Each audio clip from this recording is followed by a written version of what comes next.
How to replace a 2011 Kia Sorento 3-button keyless entry remote battery. Presented by SgtLocksmith.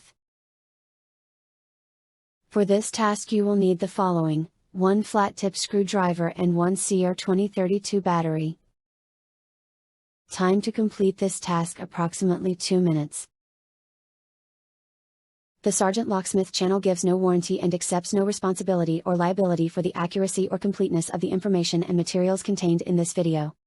Under no circumstances will SgtLocksmith nor Specialist C. Brown be held responsible or liable in any way for any claims, damages, losses, expenses, costs or liabilities whatsoever, including, without limitation, any direct or indirect damages for loss of profits, business interruption or loss of resulting or arising directly or indirectly from your use of inability to use this video or any videos linked to it, or from reliance on the information provided in this video.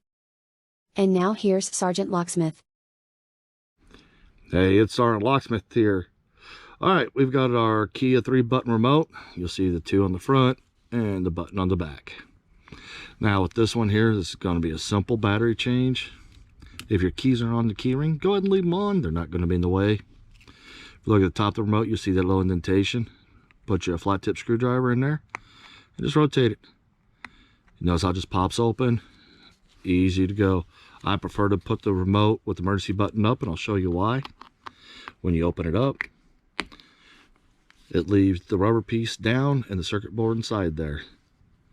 Now if you pull out your circuit board and it is sticky to the touch, go ahead and remove the rubber pieces and wash them off in warm water. Don't use no harsh chemicals, it can damage it.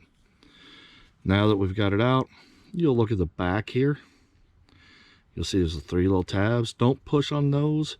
You're going to push the battery out through one of them. And it's a CR2032.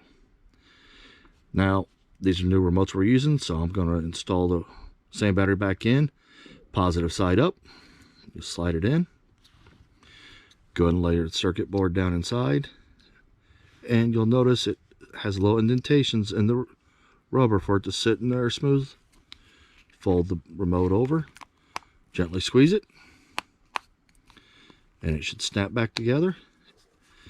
And there you go, you've done it. And if the vehicle's not by you, when you push it, you'll notice a little red light came on up there. You're done. Hey, if you would, go ahead and give me a thumbs up if this video helped you. And thanks again for watching another SgtLocksmith video.